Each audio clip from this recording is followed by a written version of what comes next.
Hello, everyone. I'm Jim Garrison.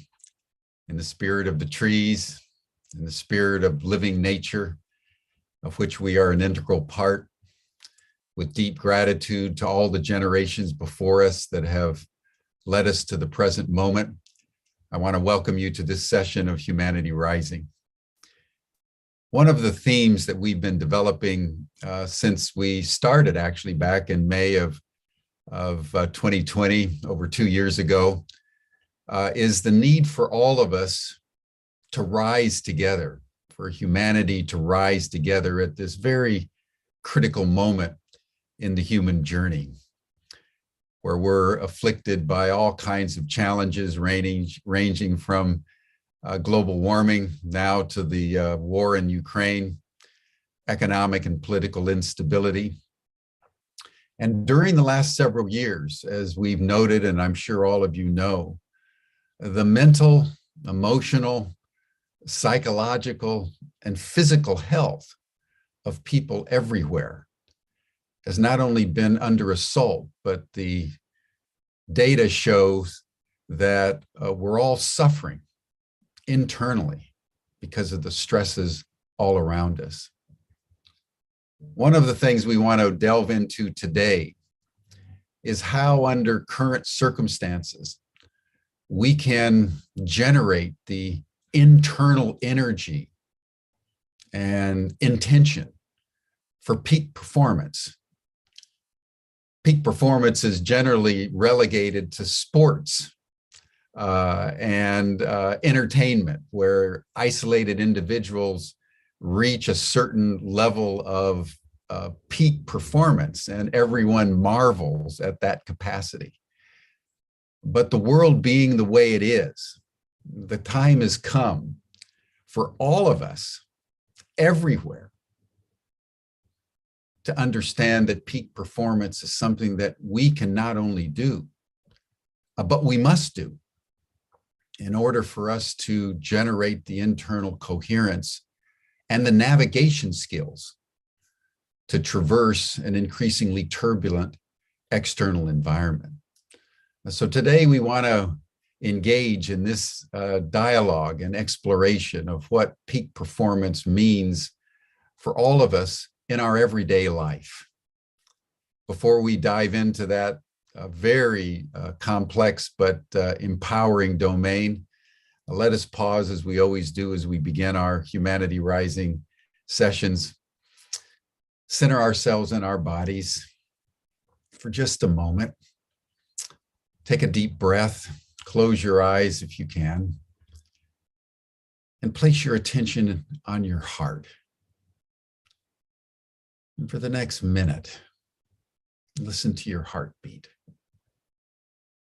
and feel your inner strength derived from nature and our connection with each other.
Thank you, everyone. Now it's my pleasure to introduce Franca Streetzel, who is a transformational coach and consultant who has worked with organizations and individuals around the world to empower them and provide them with the skills and pathway for more holistic living and more professional competencies. So Franca, welcome to Humanity Rising, and I turn the program over to you. Thank you very much, Jim. This is an incredible moment for me. I've been a faithful follower of your program, and I still remember the moment when that brought tears to my eyes when I was greeted with, in the language of the chimpanzees, and Jane Goodall invoked all the spirits that we need to be in cahoots working with right now. I've watched hundreds of sessions, and I'm very honored to be here. Well, you're welcome. Thank you. Thank you. So maybe one of the reasons that Kurt invited me here is that, I've known him for close to 2 years now from the after chat. And every now and then I've been moaning about these white middle class, wise, kind people who are all connected and who all want humanity to rise. And they kind of always say the same thing. I'm exaggerating a little bit now. And maybe he wanted me to bring a little bit of some German clarity or something to it to make a difference. So we're doing both today. We're doing the dance and the flow, and maybe I can help extract some of the essence, some of the nuggets. This is my goal anyway. And Kurt, today's episode was mainly your brainchild. So I would like to first ask you. You are this athlete, and you've trained athletes, and you've gone beyond your beyond so many times in your life, and some of these instances were quite spectacular. So why do we have to go beyond our beyond, and why with peak performance? Why do we all have to be peak performers in this time? Thank you for bringing us here together in a way, because it's not just me. All these people that are on board today, this team that's together, and all the people in the audience, whether you're hearing it live or not, we are the change movement. We are the imaginal cells, and we get to be able to bring forth the new age. When I say new age, most people don't think that we can have peace on earth. There's always been wars, but that's not true. There are ways to bring about peace in so many ways. To do that, if we're not a peak performer at what we're doing, what happens? We don't get as much result of our life. Each body that has been put here on the planet, including all the trees and all the rocks and every body that's in creation, is here to share like everything else shares. Nature shares its air. These trees feed us, and we feed the trees. We feed the trees with our breath. They feed us with its breath.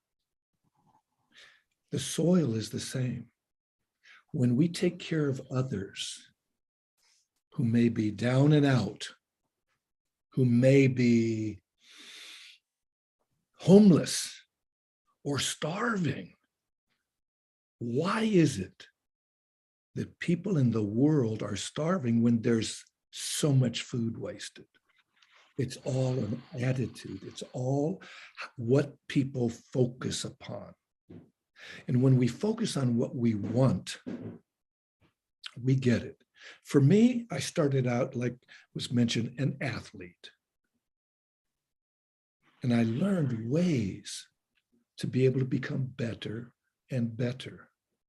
And that's why I invited Gabriel also, is because he was an athlete, a scholastic All-American at Amherst University in football. We both went on and got degrees. He went a little bit further than I. He's an MD. I'm only a PhD. But I get to play happily daily. And this is one of the things we bring forth, to have a society that is happier, healthier, and holier. And without a society that has all of those, what kind of society is it? We've found what societies are. We found the violence that comes up here or there. So now we, the people and the planet get to start thriving again. How do we thrive? We eat right, we exercise right, we think right, and we go in to find inspiration and enthusiasm. And you'll find some of this enthusiasm that'll come up very shortly. As a matter of fact, I'd love for Gabriel to come on and get us really enthused. He's not only a yogi and a rabbi and a meditator and so on and so forth. I don't have time to read off all the things that he does. And we're not here to hear all of that. You can read that in the bios. We're here because of all the people that are in the chat and all the people that see it and all the people that help develop this program. So here we are. Are you ready? Gabriel, I pass it on. I'm just going to hold this up because people may have missed the joke. Happily daily. Very good. Yeah. I actually missed the joke, but I got it now. So I'm very happy to be here. I thank everybody. I particularly thank Kurt, who we've known each other for about 40 years. We were together in India, actually, in Muktananda's ashram. Way I like to start is about merging the heavens and earth and about the heart and the mind. Because when those are brought together, that's when the creative energies really happen. That's when we have that spiritual joy. So I'd like to start with, 30 seconds of dance, ecstatic dance. I'd like everybody to join us because it's actually a lot of fun. And then from that, later we'll go into meditation where we can focus.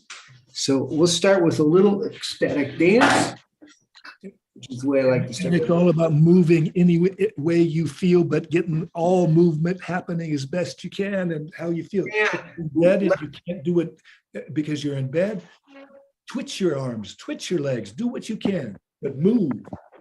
And let the spiritual joy go through you, because that's key to the creativity. That's key to making it work. Okay, we're ready.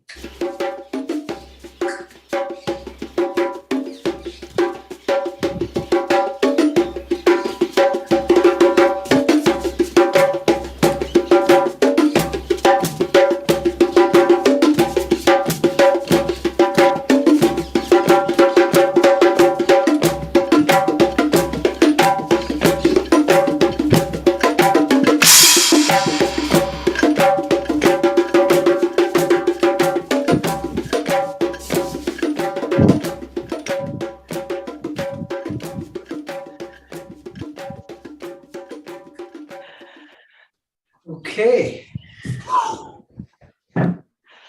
Sit.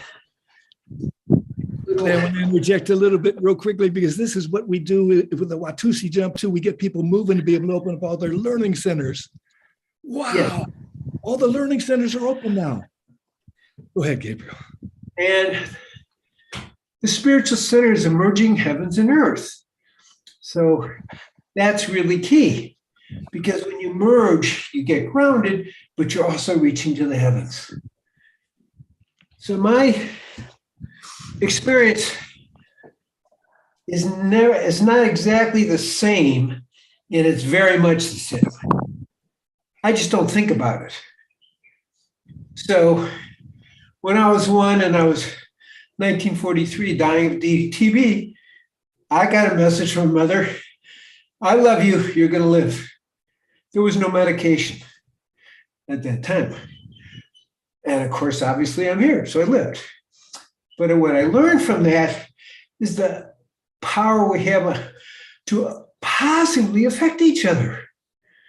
And then we mentioned the football part of it. But before that, in high school, my brother was killed in a car accident when I was 16. And I spent a lot of time by myself and got into meditation spontaneously and built a heart-lung machine. At that time, they didn't really have them. That was advanced. Now, when I turned that on, it was alive. And it blew my mind how suddenly I won the state science fair with it. Everybody would gather around this pulsing life force. It was like, whoa, this is not a science project. This is about the power of life. It's like, it really provoked me to start to understand something. And then, mentioned played football as captain of an undefeated team, but we were playing Bowdoin and they were beating us 18-0. And as we came out in the second half, I just went into this very bliss state.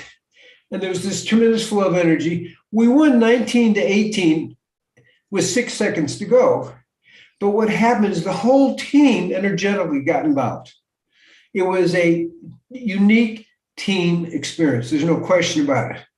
Because people said to me, what are you doing? We were flying. Okay. So what did I learn from that? We really can affect each other. We really can bring each other to higher levels of consciousness. That's what I learned. Okay. And then we started in 1985 a world peace meditation called Peace 21 on every equinox and solstice. And somebody studied sunspots. I mean, Dr. Burrow Payne. And for 4 years in a row, when we were specifically meditating around the world, the sunspots dropped. It's like, oh, we're not just affecting each other, we're affecting the whole solar system. That's kind of mind-blowing. Then as I began doing research, wherever people would gather and meditate on a regular basis, the crime rates would go down.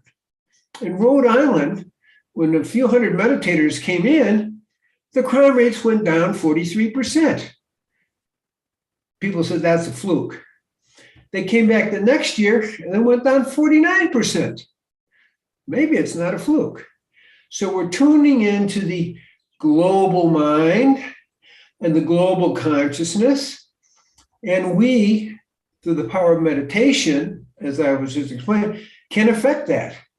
And we, through the power of working collectively, bring everybody up. That's what I kind of learned. Now, I don't do it thinking with a goal, I have to admit. Yes, I've achieved a lot of different things, but that isn't the point. The point is I just get into the flow. I don't even think about it. I have no goal. I'm just in a space of oneness with whatever that task is. And I think that's the subtle kind of way of thinking about it. It's like, here's in yoga, we call it dharma. Here's the task. You're into it, but you want to get into the total energy of it. And that's what helps you get to the highest level. So I kind of keep myself in pretty good health. I do 2,000 push-ups at one time, three times a week. I'm on a live food vegan diet, but it's not my thing. It's what I do to be in that peak performance at the age of 79, peak performance, function. There's no question the mind affects our health. There's a study by Dr. Ellen Langer at Harvard, and she took people 75 and over and brought them back 20 years, or actually more like as if they were in high school. And within 1 week, Their fingers got longer because with age, your fingers shorten. And all their functions improved 1 week just by changing the mind. And that's, to me, a key then, is changing the mind, creating situations where people are carried away by the group energy to get to the highest level of understanding. And it just happens. I don't put goals because I don't put limitations. I had no idea I could do 2,000 push-ups at once. That was just out of my mind. When I was playing football, I could do 70, at one time. It's like, how did that happen? Well, it just happened. I mean, obviously you have to put in the effort, but I'm saying something different. I don't think of goals because goals can be limitations. I just think of going to the oneness with it. And that's what kind of carries me where I go with it. And so that's kind of the secret. No goal, just be carried by the energy, totally surrendered to the flow of that energy. I actually learned that playing football, believe it or not, because I would get on the field. I was almost the smallest guy on the field. I was a middle linebacker and guard. And it's like, but I would get into the flow of energy is unstoppable. And I began meditating before each game and between each play, and you're there. And that's the beauty of it. And when I've taught meditation to people in corporations, I try to encourage people to just go within, know all the power is there, and you just can flow with it. And so that's really the message, is go within, feel it. I usually start with the prayer, which I'm going to share now, just for people to get the energy of it. It takes about 30 seconds. But it's about merging the heavens and earth, the heart and mind, which is key. They have to be integrated if we're going to be fully creative. Ushiniku, Krishabrihu, Ushinate, Bi'ila Ertno Laihat, Shimuki Babavke, Biuda Shem Kuzreo Kolam, Amen. And I always start an action creating that integration. So now I'm finishing it with creating that integration. But okay, it's close enough. So that's really the message, is don't be limited by any goals. Don't think of success. Think of being an expression of the energy that you're tuned in, so that our will becomes the part of the higher will, and let it carry us wherever it needs to take us. That is so pure. The meditation is like a cosmic rotor-rooter. It gets the, now when I say rotor-rooter, some people don't know that particular term, but it's like a cosmic drain cleanser. It gets all the stuff out of the mind so we can open up to the powers that be. And there are more powers than we can imagine. And I give an example, and it's like this thing called rooting. Rooting is a martial arts practice. It makes it so that we can gain, nobody can pick you up.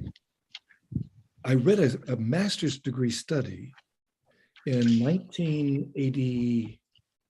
It was probably about 1980, maybe a little bit before that. And it was about 3 people on scales. One of them in the middle was a martial artist. He knew this rooting practice, which is in martial arts. The 2 on the outside were like gymnasts. They're strong upper body. And the scales were about 498 pounds. And then they had the 2 guys on the outside pick this guy up in the middle, and they weighed the 2 scales, because there's only 2 scales reading anything. And it was the same exact weight that all 3 scales had been. They put him down, and the man did his rooting practice. He's focusing his energy to the center of the earth. And He didn't gain weight. They thought he would. But then, when the two on the outside tried to pick this guy up in the middle, notice I said tried, and their scales equaled the same amount that they had when they had picked him up, which makes sense so far. He had 12 pounds of weight on his scale. Where did the 12 pounds come from? How much energy is in a pound of matter? If you calculate that as a physicist, watch out, it's more than the sun. That's the amount of energy available to us. I, the next day, experimented with that at a junior high school in Los Angeles because I was teaching social studies and Japanese history of the world history at the time. So I said, I got 2 football players to do that. They picked me up, they put me down. I said, when I nod my head again, pick me up again. And they couldn't pick me up. I had never done that before, but I just imagined, and it worked. So what can't we do when we get a little bit more focus, a little bit more understanding, a little bit more of inspiration that comes from within? And I'd like to open this up to, maybe Keith seems to have a query coming to mind, or a comment, whether he likes this kind of idea or not, because he's the young man on this panel. And thank God he's still young, just like we are. I'm only 94,000 years old. So go ahead. Are you inspired to talk, Keith, or you don't have to, of course? I wasn't planning on it right now, but a question going back a bit more to Gabriel is, I mean, you said, I mean, it was kind of awesome given like your lack of goals, yet all of the accomplishments. How does someone sort of integrate, I guess, a path? Because I think that's what a lot of people use goals as, is like a pathway they can see something at the end that they can achieve. How can someone integrate that in their lives without necessarily setting a hard goal? It's an excellent question. So let's start there. The subtlety is, I'm going to use a more spiritual term, linking your will with God's will. And it takes you beyond. So your general goal, like I have approach of a general, what I call 6 foundations, 7-fold P's, which is a way of life that makes you open to these things. And the illusion is that you're setting the goal. When we're open to it, we understand that the goal is coming through us. Do you understand what I mean? And you go with the flow. So when I was 4 years old, I know what I want to be a doctor. Nobody in my family ever had been a doctor. It's like, what are you talking about? What? You're 4 years old. What are you talking about? I didn't know what I was talking about. But yes, I went to Columbia Medical School. I became a, doctor, right? So do you understand what I'm saying? But somehow I knew there was a flow for me, and I linked with that flow. That's why I didn't have a goal, but a general goal. Okay, I want to be a doctor. Didn't say you be a psychiatrist or an internist or a gastroenterologist. That's more defined. So it's going with how you're being inner directed. Does that make sense? The work is to find out how you're being inner directed. That's the work. And that's why meditation is important, because it helps you link with that inner directive. And yoga will use the word dharma, which is right livelihood. And that's the way you are to help you reach your highest potential. I'd like to come back in to see if I got the gist of it right. Here we have these 3 amazing athletes, and instead of going further, faster, building muscles, I hear them say things like, and these are my notes, kind of going with the flow, be wary of goals, don't be wanting too much, surrender to what wants to come through you, be in the flow, which is the moment. I would like to, if Carolyn, you want to talk about this, she's our mystic. She always goes beyond the beyond and goes deeper and deeper. Would you like to comment on what I seem to have heard that might be the nugget? It's funny you pull me in now, Franca. I'm not even sure if you know that I dragon boat. So when you say flow, Kurt and I talk about this a lot on why I went from individual kayaking to experiencing the team of dragon boating and the synchronicity that's necessary. We can have muscles, we can be strong, we can even have skill, but if we're not getting beyond our own preconceived ideas of what's needed and how to show up, if we don't join as one mind, as the team, the paddles going in and out at the same time, the rhythmic thinking of how is there harmony within me and what's happening outside of me simultaneously. So it's where the mind goes, the energy flows. And Kurt, this is a perfect time for you and Keith to demonstrate muscle testing. If you want to step outside while I'm talking, that'll give you a moment to do that. But Franca, we had talked about Keith and Kurt doing, or is he coming in? Okay. Yeah. We talked about them doing an illustration of muscle testing to show us how the power of thoughts affects us physiologically. That is more than just positive thinking. There's energetics involved. And Gabriel, you may be able to come in with this as well. But Franca, that's what I can say as far as the energetics of it is individually, we go beyond our boundaries when we gather together with the whole of ourselves in the holistic view. So Keith and Kurt are going to demonstrate muscle testing for us. This is just specifically geared toward the mind. We can do it with nutrition. We can do it with just about anything. Lies, because your body doesn't lie.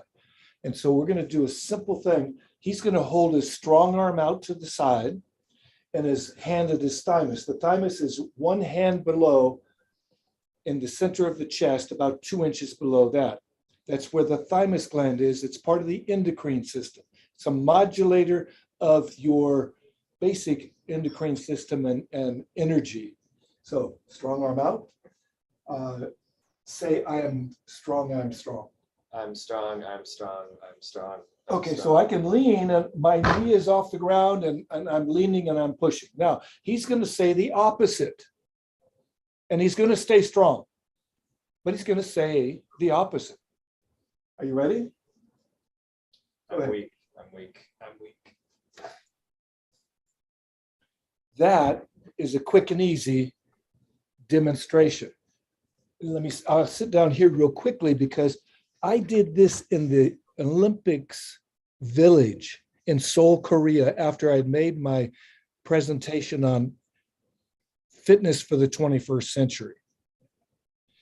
I go into the village to get some food because I'm working with athletes there.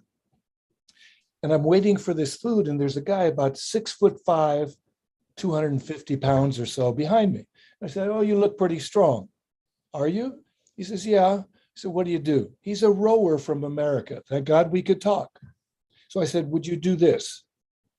And he says, well, what are you going to do? I said, I'm just going to test your strength and if certain foods are good for you. So I tested his strength, and usually I only use 3 fingers on the arm. Well, I ended up hanging on his arm.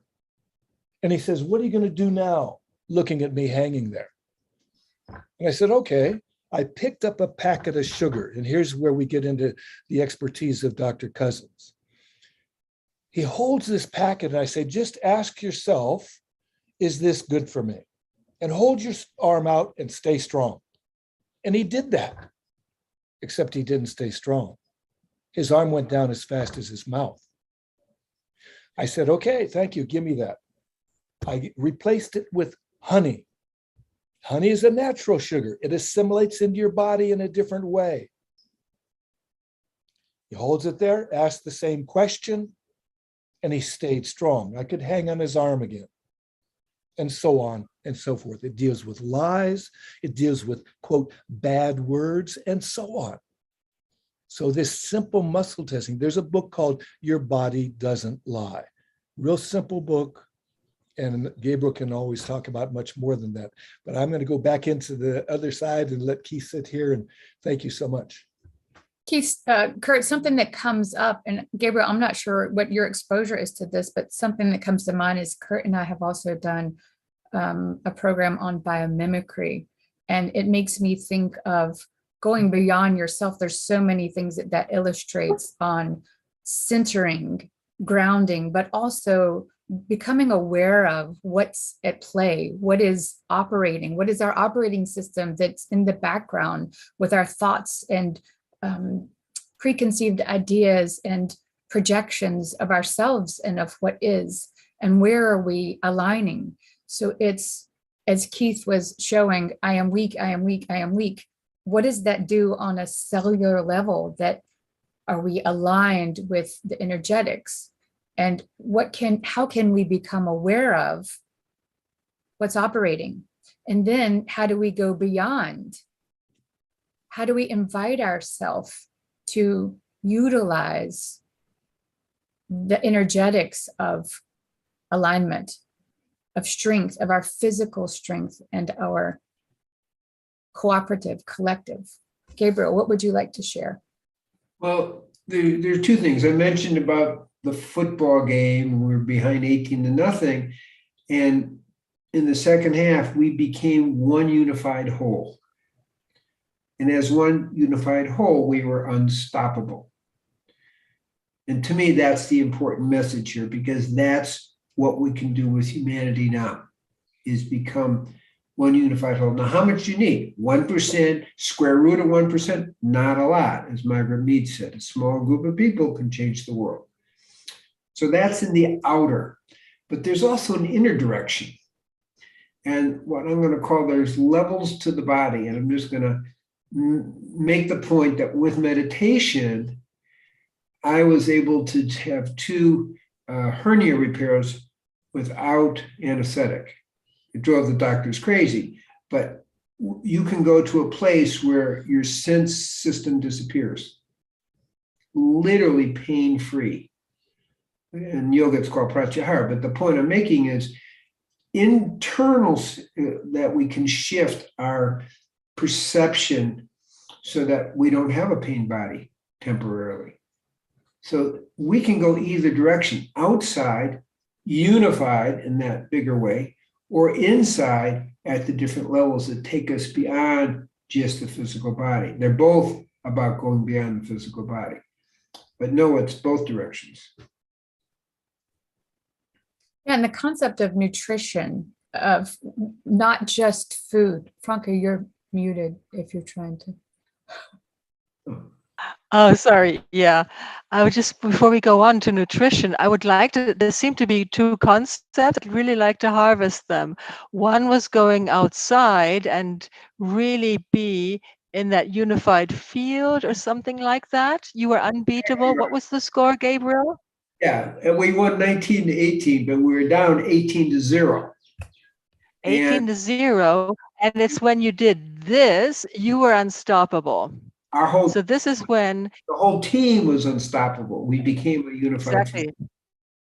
And then there was this other movement you described of going within, all the amazing things that happened already, what Kurt demonstrated, just what we can do with our thoughts, how they impact our entire body. And you were talking about something else, about going within to be having these operations, these medical procedures without any anesthetics. Do you want to expand a little bit about the going within before we talk about nutrition? I would really like to savor all these aspects. So it's a great question, because people try to say, I'll just go within, I don't need nutrition. But that's not the way we want to spend our energy. Okay. So I was having a hernia repair. And I just got, let's do it with meditation. You think you're a meditator? Let's test how good you are. That's what I told myself. Okay. So I just went in the meditation and they, cut me open and did whatever. And I was literally pain-free. What happened? There's subtle bodies and there's like kind of a what we call pranic body, energetic body, but there's levels of that. And I reached the place beyond sensory. So I was no longer connected to the sensory body. I was connected to kind of deep spiritual bodies where there's no sense. There's no five senses. They disappear. That's what happened. So I just went to this other level beyond the mind where there is no senses, where in the mind there are senses. I had a similar kind of thing when I've done root canals and teeth pulled and so on without any Novocaine or anything else, and just let it happen. Most people are given the fear demon. Everybody fears this. You got to have that. I can't stand this. What is pain? It's an experience. And the body gives us pain, like in my right knee, there's not much stuff between my knee and the bones in my knee. Well, I get a little pain, but then I also know that I get to adjust my walk a bit. How do I do that?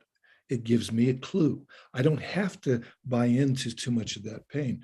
I wanted to also refer about this sports kind of a program when all of us in the team are united. It's incredible, like you mentioned. I had an experience because I have an identical twin, and he talked me into entering the International Senior Olympics. And I had not trained in over 11 years. I get into the meet and I'm going to be swimming against, I find out that there's a former Olympian swimming in my race. It's a 200-meter breaststroke. I thought, I got to get my mind clear. So I went over and I meditated before the race, got into the zone, as they say in sports psychology, and got up on the blocks. I'm up with the guy in the lead at the 100. And that's when this happened. The mind started going, oh shit, I went out too fast. I'm not in shape, and all this other stuff that happened. So everybody starts to pull away from me at that time. Then instinctively it happened that I said, and I saw what the mind was doing to me, and I started booking it. Booking it means I was pushing as hard as I could. I ended up catching up to him, but not passing him. I took second. Now, how does that happen? Again, when you meditate enough, daily and throughout the day, it's like when in the morning, we get to do a practice right now. It's time for a practice. Everybody lean forward and have your hands at your thighs. Sort of like you're standing in front of the Western Wall in Jerusalem. You'll see people rocking back and forth. They don't do it this way here, but they'll rock back and forth. And this rocking back and forth provides muscle memory. We're going to have our hands in front, and as we're ready to breathe in, we breathe in and say out loud, peace in everything. And as we go forward and exhale, we say everything with peace. Peace in everything. And we let the heart touch the fingers as well as the fingers touch the heart. And peace in everything, everything with peace. And when we have that mental impression, it can be done in any language, in Hebrew or Hindi or Chinese. It doesn't matter what language, because the idea is the law of predominant mental impression. It's everything with peace as we bend forward, peace in everything, everything with peace. And throughout your day, if you start to get a little stressed, just do this rocking motion and this little meditation, and the stress will dissipate. And as we get more and more used to it, we don't even have to have our hands move. We can just sort of rock. If you can't move at all, like you're bedridden, you can maybe move your feet like this, breathing out your toes forward as you breathe in, your peace in everything. When you stretch and point your toes, it's everything with peace. Any which way you figure, bring in a psychosomatic spiritual practice, and you'll see life change. You'll get inspiration to bring peace to life. In this particular instance, it'll flash on you like you've never seen before. So imagine, if anybody wants that, we give that away freely. You can text us or email us at any time. We'll put our information in the chat. But I give it over to anybody who would like to follow up on that or question. So much that both of you two are saying that the one word that comes to mind is presencing. And what do we make things mean? Like, how do we interpret and how do we integrate? Listening to both of you, first thing I thought of was childbirth for women. That's something that I experienced without any kind of medication. And it was something that was not too pleasant for a few minutes, but I'm so grateful that I was cognizant and there and present with it. And then when both of you two were talking, I thought of when I was mountain biking and blacked out and had a traumatic brain injury. And for the last 2 years, I have been learning how to presence as Carolyn in a different way. How do I, things that were expected, things that functioned a certain way, I had to get to know myself. And literally the awareness of how the brain works, simply the visual cortex with the body. When you take a step, the brain is constantly calculating, how far do I lift up my foot? What is this that I'm processing? It's really gotten my attention on how we're always, every nanosecond, processing things and making things mean something. And I introduced this to Keith yesterday when Kurt and I have talked before about kaleidoscope eyes. And if we're looking through this broad spectrum view with this curiosity of show me more, how can I expand my view, my vision? How can I show up in a greater way? How can I be the highest expression of myself here, now, everything considered?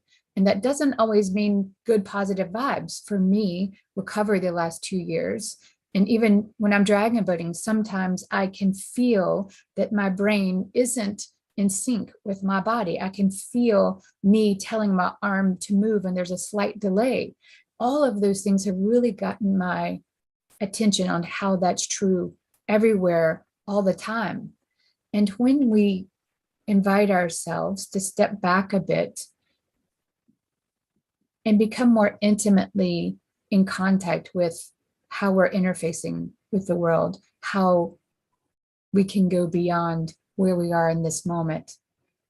And I want to make sure that we pull this in. When I was saying nutrition before, it wasn't about food. And that's exactly what I was going to say is we think of this. That's why when Franca interrupted, I'm like, dang it, it wasn't about food. It was about all this. And there were some things that were missed. But I want us to even that, think about the concept of what is nutrition? How do we utilize our breath? How do we utilize our mental faculties? How do we utilize our ability to interact with what's going on around us? How do we perceive something that it appears to be negative? When I had excruciating headaches and still now when I'm dizzy, Kurt can relate to this. It's how do you adjust? How do you sometimes you need to rest, but where can you dig deep within yourself and say, how do I show up in this? And challenge myself to go beyond. Where are my limitations? And where is my threshold that I can nudge myself just a bit, whether it be in our thoughts or our actions? How can I be more here now? So I invite us to think about the concept of nutrition, of air, of food, of thoughts, of interactions with other people, of vantage point, like hiking. I've thought of this many times, hiking, that you describe something so specifically, there can be a group of you looking at the same thing, and there's 7 billion different perspectives. You can be on a hike for 10 miles, and along those 10 miles, if you stopped and described something, it would be completely different. So to make something mean a concrete alliance with it, we miss out on so much. I feel like there's something that Keith can offer in this from an everyday perspective. So Keith, like we were talking about yesterday, thinking of in your life, how does this land with you? How do you relate to how to utilize all this, especially with Kurt as your dad? I mean, one of the things is definitely looking at the experiences. I think that's a great different way of is like looking at experiences as kind of nutrition for the mind in a way. I mean, yes, there is actually food nutrition for the mind, but using those experiences as something to see the world in a different place, to see it from a different perspective, and to help you in certain situations, like going up Half Dome or going up Whitney, like you get to the top and like you see the world in a totally different sense, and it gives you that, it can help give you that kaleidoscope eyes to help see things in a new perspective. And I think that's one of the things that makes me love the outdoors so much, is that you get to, and it's trying to find that in more aspects of, for me, like my life, like finding that vantage point of being exhausted and being at the top of like Mount Whitney and seeing everything and just being so in awe of the entire world. And part of it is like, cool, I just exerted myself unbelievably for the last 6 hours. And then part of it is just like, wow, this is absolutely incredible, this vantage point. Yeah, and seeing all of that and trying to, I think that's one of the things that has drawn people, like I worked at REI, and that's one of the things that's drawn people to the outdoors, is helping them to just like, wow, like this is the local area I live in. This is, and it doesn't have to be something crazy, just going up to the mountains an hour away and spending the night somewhere, or just going on a hike in the day. And that's, that different perspective has pulled a lot of people.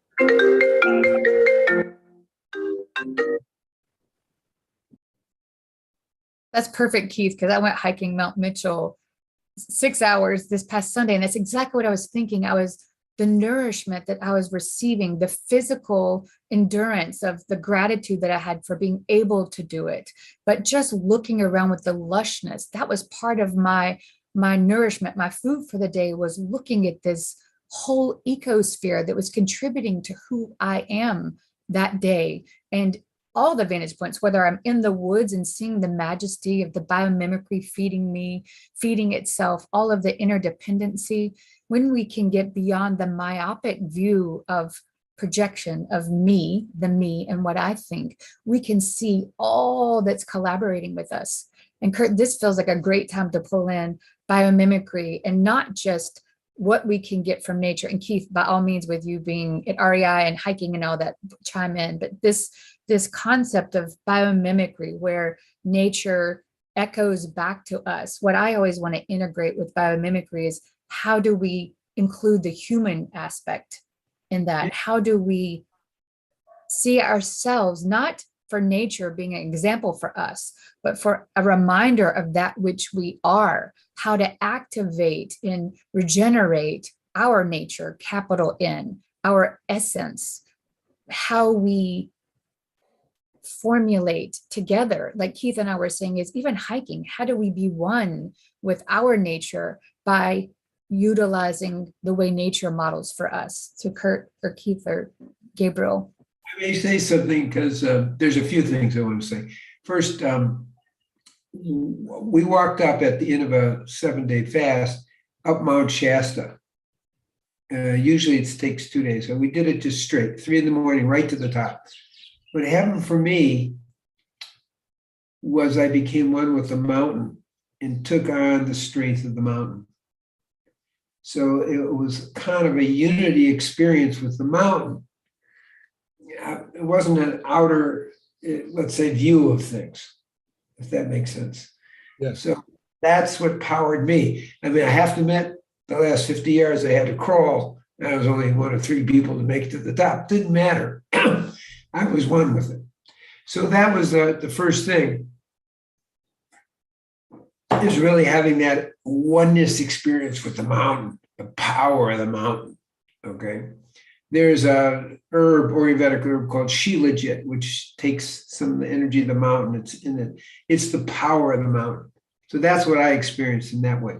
Now, I'm going to mention something too, Carolyn. I actually had I wouldn't call it a brain injury, but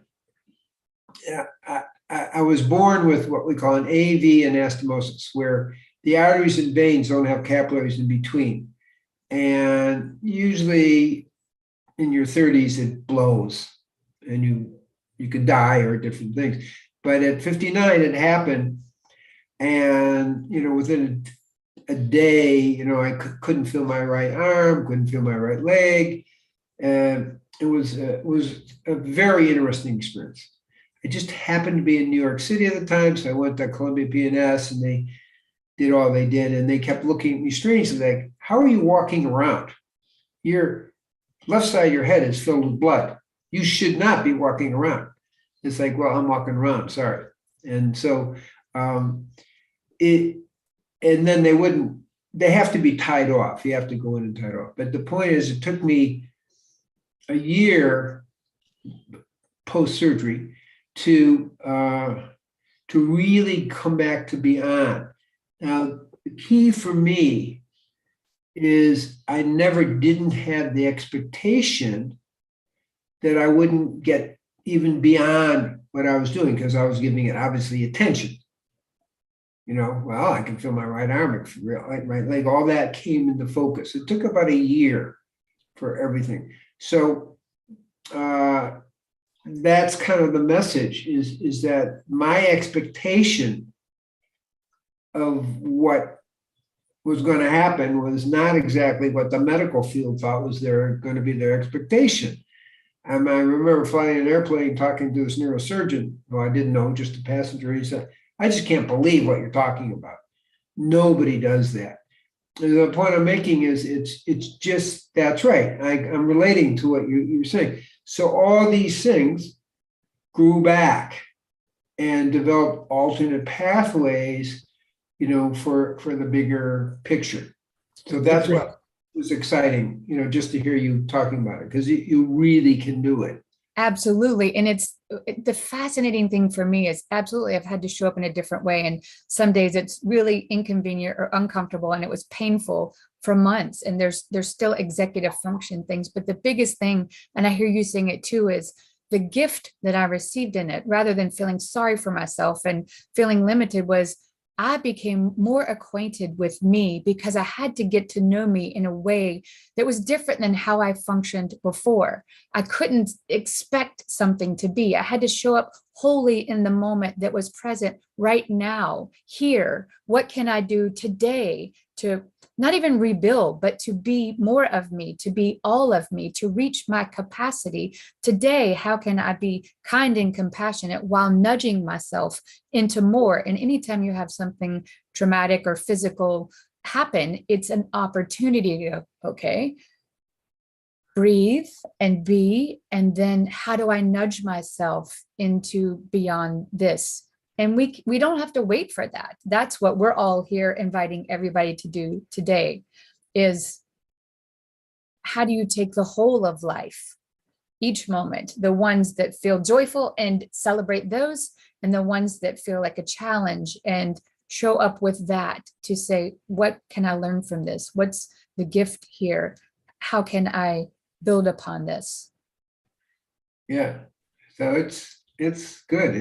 It's very special that way. So nice to share that with you. That's cool that you say it's special. It's that's a really good way to encapsulate things, is how can we put the lens on of, again, the kaleidoscope eyes? How can we just click it a bit? The same factors are in there, but if we just adjust the view slightly, how can we see more of what is? I mean, when this happened, I couldn't recognize how to work with a computer, and then I just had to get a different angle on how to do the thing. Me too. Okay, so you know what that's about. It's Yeah. like, that's cool. No problem. I'll just figure a different way to do it. And then eventually everything kind of begins to organize. Kurt, what are you burning to say? Well, it's like this whole thing about positivity is very key. When you look on the bright side of life and you focus on the light, what do we get? We get better feeling, we have better health, and we are focused on what we want. What it is that is the essence of life. That's why we meditate, to go into the essence of life. That's why we set up sacred space before we eat, before we do a particular project, before we come on board here, is getting into that meditative state. Some people have to be sitting in certain postures and so on because the practice hasn't been brought forth into the life and brought forth into every moment. And the every moment is the gift. And sacred space, whether you're walking out in nature and looking out from El Capitan in Yosemite or something like that, it takes your breath away, because the breath is the connection with that oneness. You don't need to breathe at that time. Breath, just the Shambhavi Bhastrika, this incredibly powerful practice of yoga, can get you in a meditation like that. But it can also cause a little bit of difficulty if you don't do it correctly. So when we live life on the edge of exploration, on the edge of experimentation with this body, mind, spirit, soul, emotions, and this incredible planet, when we get together in neighborhoods, my house is almost like an ashram many times. People come and they stay here for up to 3 years and never having paid anything to be here, nothing. Life is open and thriving when we actually focus on that. The money comes when it comes. Okay, thank you. No worries. Franca, you are chomping at the bit, it seems like. A little bit. I'm trying to capture all the wealth and the riches of your wisdom, and I'm also looking at the chat. So I'd like to just repeat a few things that stuck with me and mention a few things in the chat, but most of all, maybe leave a few seconds, just a little bit of space for people to take stock of what they're already doing, what they've just heard, what they've been reminded of. Is there anything that they would like to apply in their life today, that so that this episode of Humanity Rising won't have only have been something poetic and beautiful and generally encouraging, but might make a difference in people's lives? So I think there's a theme, and I think it was Catherine Alexander in the chat who said, who reminded us all of something that we're all aware of, that resistance is pain. You all, or 2 or 3 of you, were talking about issues with your bodies. I think, Kurt, it was you with your knees, and Carolyn, you had all these neurological challenges, and Gabriel, oh my goodness, I'm not even going to start with the blood in your head. So you embraced what was, you didn't fight against it, and you found a way of just living with it. In fact, Gabriel, you not needing anesthetics with your medical procedure with your hernia, that wasn't that was even more than just embracing what was.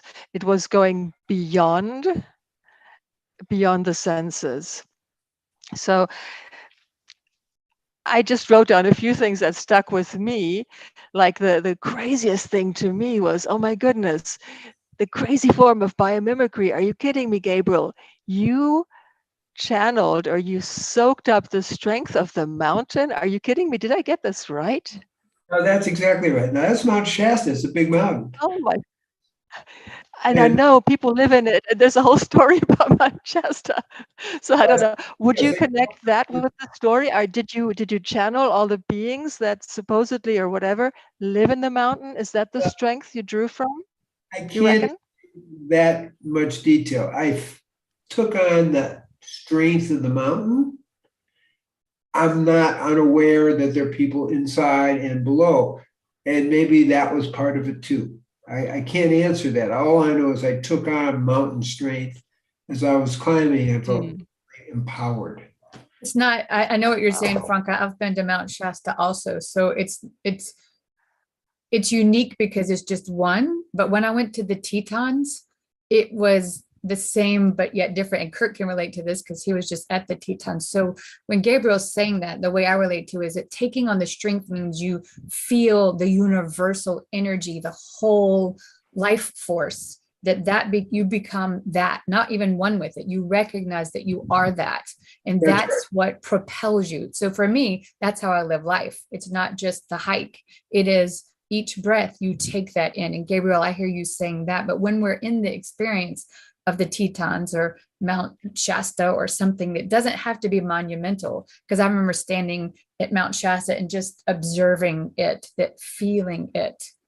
One of the things that I really want to make sure we give Keith space for is this feels like something he has something to offer here. This specific subject, I'm really getting something deep with Keith on observation of this mountain, what we call a physical mountain, but challenging and overcoming and facing things and dealing with what's within, and how Keith, you navigate your mountain, what it is that is challenging you, and how you can offer us.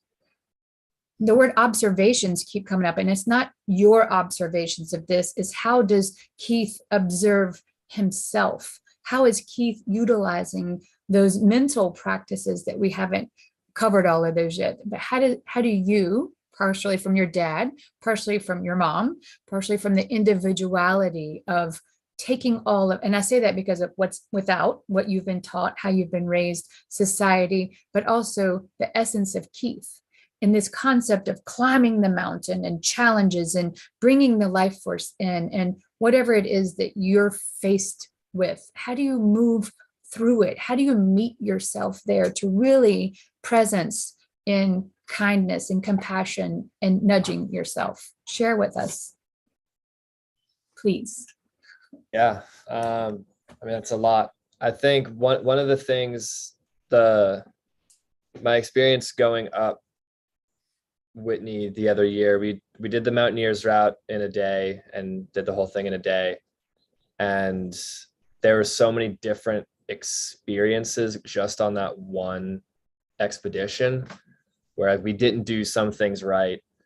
And in a way that sort of pain of having just counted on our fitness, and the pain of not bringing the right nutrients up, and not being prepared. So like not being like Gabriel and like being like, all right, like we're fasting, we've got all this experience, and then we're going to go up the mountain.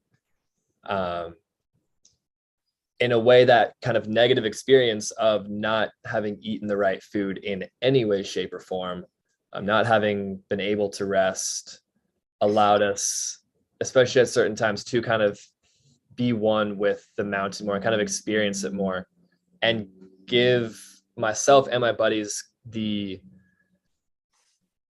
in some ways the short-term goals of like, there were times when we were so exhausted, I was like, all right, cool, I just have to get to that tree right there. I know I have 8 more miles to go, but I just have to get to that tree right now, because that is all my brain is going to allow me to think of. Because if I think of 8 miles of hiking, I'm going to sit down and I'm going to not move again.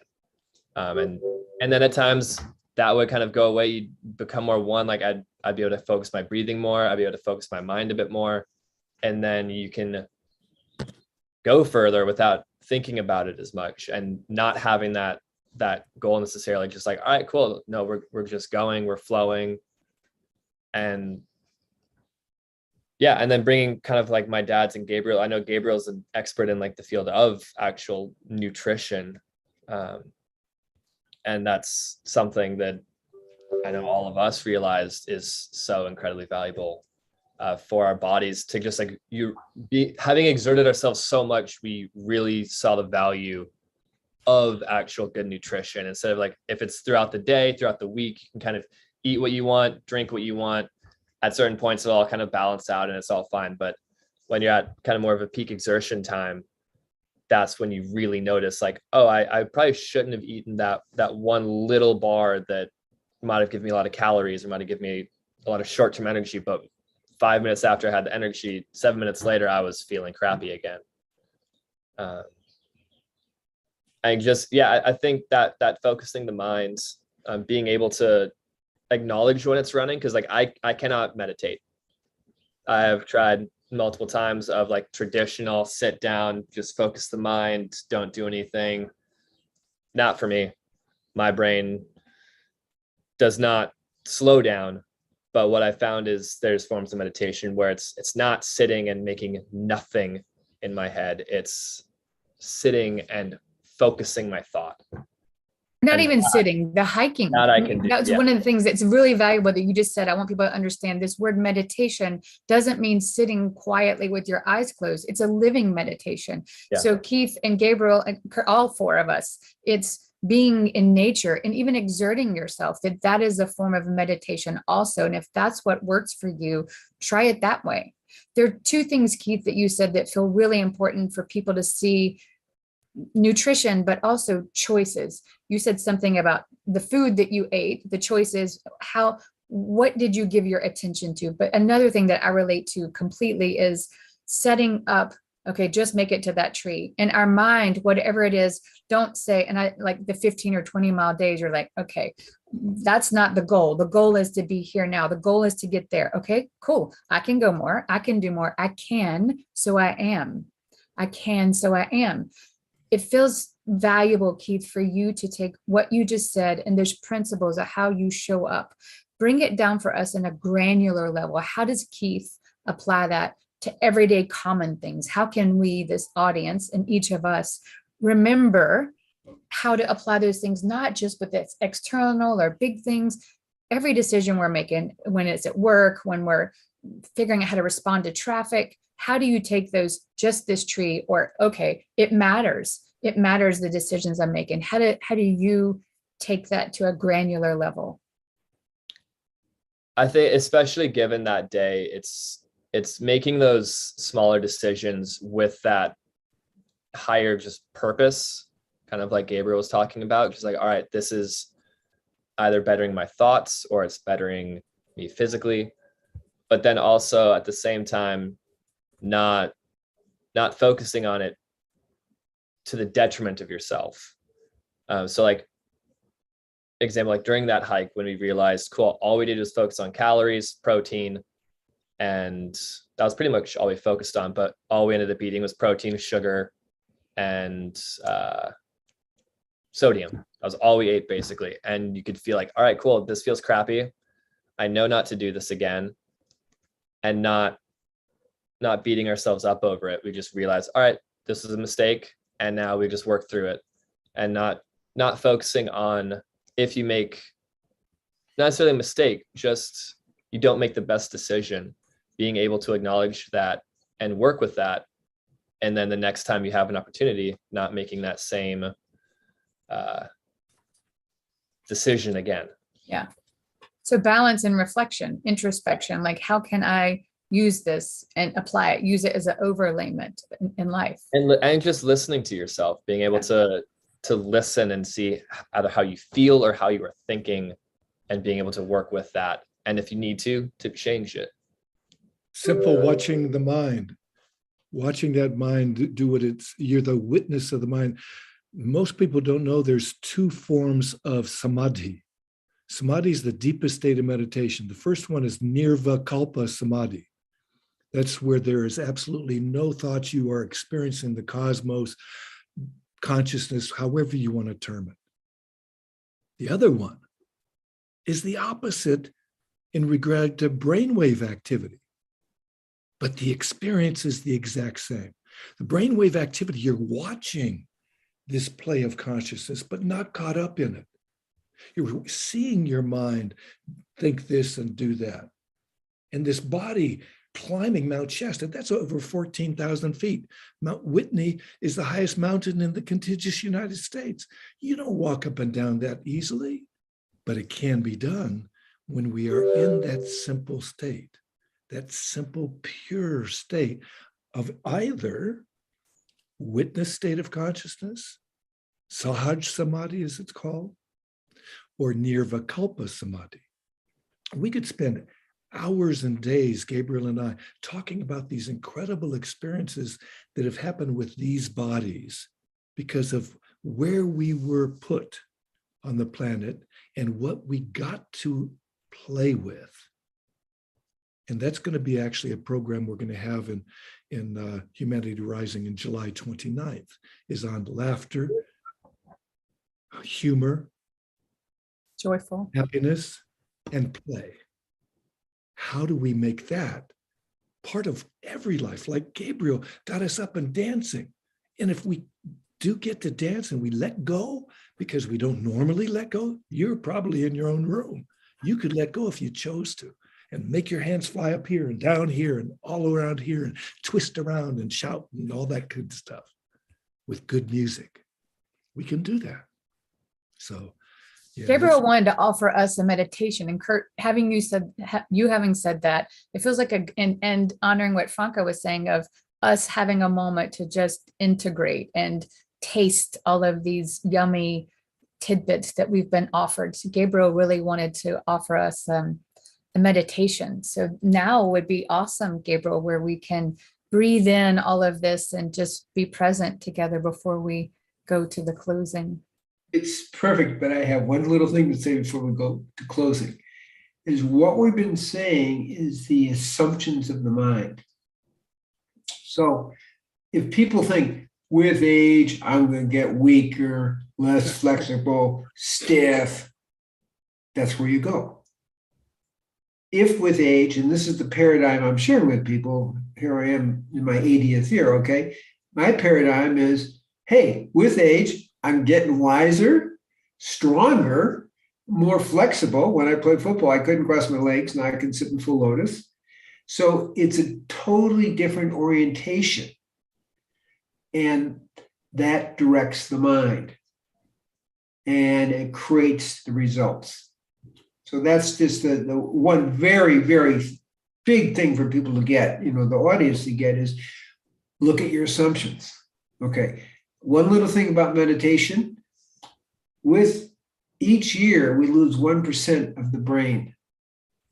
Now, just the good news is with meditation, according to the Harvard research, we actually increase the hippocampal area, which is a kind of very important visionary part. The frontal lobes, the parietal lobes actually increase in size.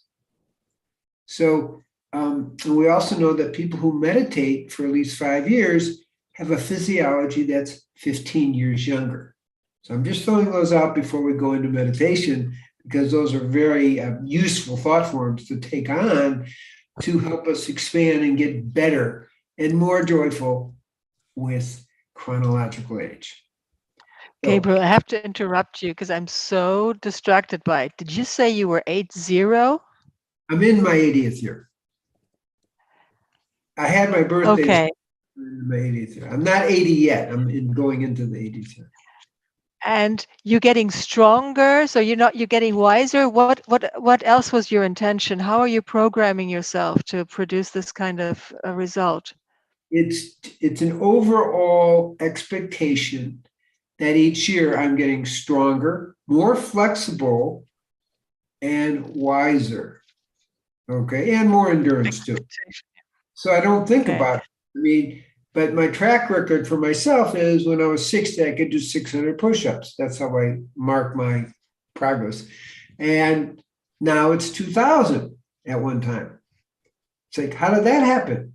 It's an expectation, not a goal, because, to keep all these things expanding that way. Stronger, more flexible, and more endurance. in your 80s. This was just me wanting to come back to this. I'm muting myself again. You wanted to do the meditation. I was just so distracted by it. Yeah, but because it's not the paradigm people are working on. See, and we are affected by the paradigm we create. And that's I think, the key thing. So when we meditate, we can clear the old paradigm, weaker, contracted, less flexible, and we can move into a new paradigm. Now, I was directed by my spiritual teacher, Swami Muktananda, to be able to help awaken the energy. And so it's a soul-to-soul connection. So without getting into the technology, if people could just focus on my eyes for a short time, like 15 seconds, there is a power to awaken the internal spiritual energy. Or if it's already awakened, to amplify it. And we'll meditate for about a minute. So just focus as we get ready and feel that energy.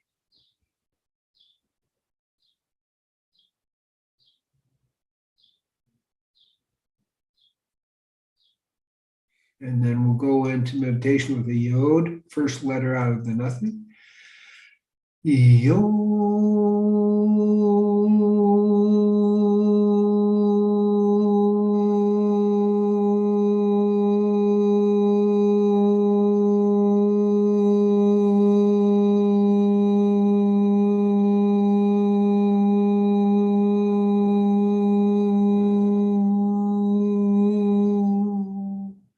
And now into meditation.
Okay, slowly come out of meditation.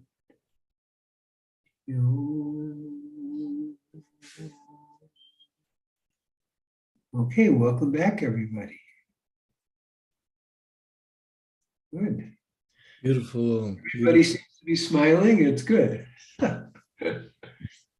We get to bring in Jim now and see how this wizard of Jim Garrison has been able to experience this program. And Thank you, Kurt, Carolyn, Gabriel, Keith, Franca. This has been a marvelous dialogue about how all of us can increase our capacities. But I must say, Gabriel, I've never heard of anybody who can do 2,000 push-ups. Even the decathletes, man. I saw the latest Top Gun the other day with Tom Cruise, and the punishment that they got was to do 150. And so I marveled at the number of 2,000, and that must be a peak performance without parallel. And so I'm just very, very impressed with, how elastic the human being is, and how susceptible we are to our own thoughts, and how little we pay attention to that extraordinary fact about ourselves.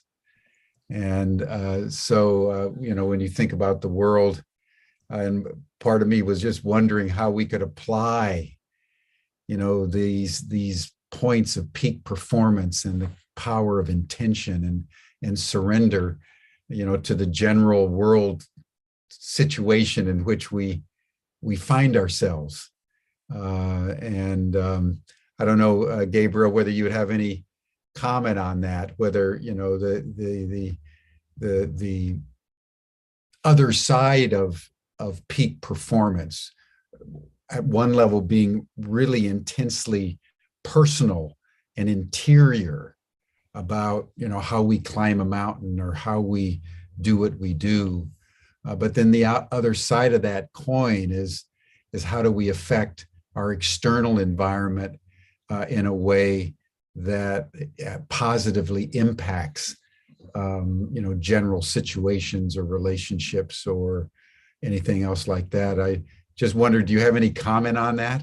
Sure. To me, it's always from inside out. And as I explained with the football team and with the heart-lung machine, it was from inside, what I call non-causal love, without a cause, without a purpose, non-causal peace, non-causal at oneness, that then creates a field that affects everybody else. And I don't think about it, and that's what I'm saying. It just naturally happens. So all we have to do is go from inside out, and the outside takes care of itself. So there's no effort with that. Yeah. What would you say, Carolyn or others, Kurt, about the extent to which our intention can reverberate out from ourselves to impact others? It's limitless, because when we recognize we are it, our awareness of our capacity comes to being. Which goes along with what Gabriel was saying, when we be it, then it can know its fullness. We can know our fullness. So it goes beyond intention. You have to own and occupy the space, but it's aligning with the allowance.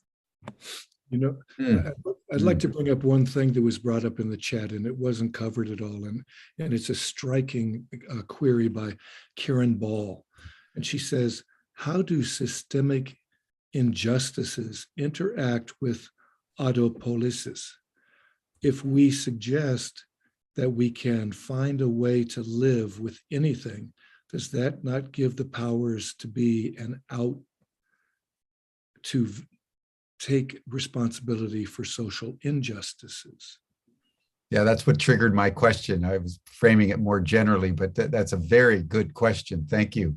Yes. So to echo that real quickly, the way that I have come to find words for it is, as we embrace something, where and what it is now in the moment, whatever label we put on it, good, bad, should be, shouldn't be, when we release that attachment of what we think it is or what we think it should be or isn't, we let it be what it really is, so that the whole of it can know itself more.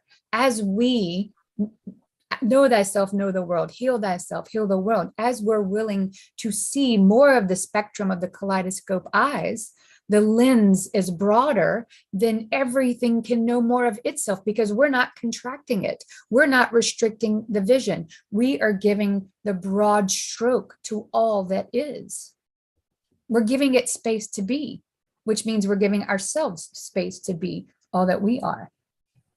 And there's no limitation that we're putting. Absolutely. That's the key. Infinite. No limitation. That's a profound point that you're making, Carolyn. Actually, to the degree that we allow the rest of reality to be, that's the degree that we give ourselves extension into it. Absolutely. And then that ourselves becomes a capital O. Ourself becomes the self knowing. That's why know thyself means get past this interpretation to the entirety knowing itself through our willingness to say, show me more. That's where Muktananda had a key saying that he always used. He says, see God in each other and know that God dwells within you as you. And when we actually experience that, where the heck are we? We're in heaven. And what is heaven? Heaven is what is here now. Or we can create a hell and experience something different, but what is it really? And this is where we're seeking the truth beyond understanding. And that's where that experience of that space is in every single one of us. Every single one.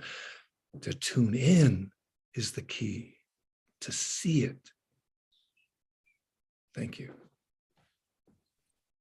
Beautiful. Thank you. Keith, do you have any comment on this topic? And then Franca, why don't you give us a final word? No, I don't think I have a whole lot to add. I mean, I guess the only thing would be, just because you see something doesn't mean it, and acknowledge it doesn't mean it can't be changed. I think it can sometimes also give you something concrete to look at that you can see and acknowledge, whether good or bad, and be like, all right, that needs to be in a different space as soon as possible, possibly. Hey, Keith, if I ask you, why are you here? Whatever that means to you, what value are you adding to this space? I don't mean the HR program. You could say, why did your dad invite you? But when I say to Keith, why are you here? What comes to mind? I think I'm here to help try and bring a different perspective. That would probably be the biggest thing. And then just given my, I guess, historical passion around a lot of these subjects and knowledge from living with my dad. Thanks. Like father, like son. Me, wrapping it all up, that's quite a tall ask. And it's the moment when I would like to be able to quote the Serenity Prayer properly. This would probably be the moment. So I'm kind of doing it only. So I wish us all the serenity to accept what is, and the strength and the courage to change what. Wait a minute. Accept what is, the courage and the power to change what we can change. Right. I'm not getting it right. Accept what we cannot change. The power and the courage to change what we can change. And probably lastly, the most important thing, to know one from the other. Sorry, I botched up this lovely quote. Jim or somebody else, can you fix it quick? Well, I think the bottom line, Franca, you stated it correctly, is that there's certain things in life we can change, and there's certain things that we cannot change. And the wisdom that we seek in a fundamental way is to be able to discern the difference and accept what cannot be changed, and have the courage to change the things that we can. And I think that's an awareness that the mystical traditions have had from time immemorial, East and West. One thinks of the Tao Te Ching, for example, of you just go with the flow, boy, you just go with the flow, and it will guide you on what can be changed. And in the end, it's largely within yourself.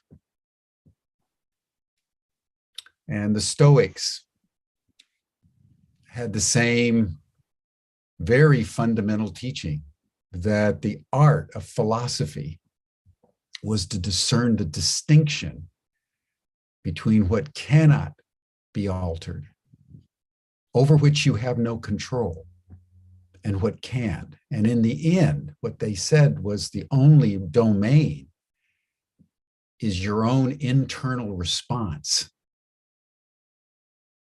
to life. So always, as Carolyn was just saying, it always comes back to know yourself. And in that fulcrum is where the knowledge that we seek takes place. And as Kurt, you have stated, and Gabriel, my goodness gracious, that once you're in that, whether you're swimming in a swim meet or you're climbing a mountain, that interior awareness alters your perception of what can be changed. It's quite a deep mystery, actually, that the limitations are often in the end in our own minds.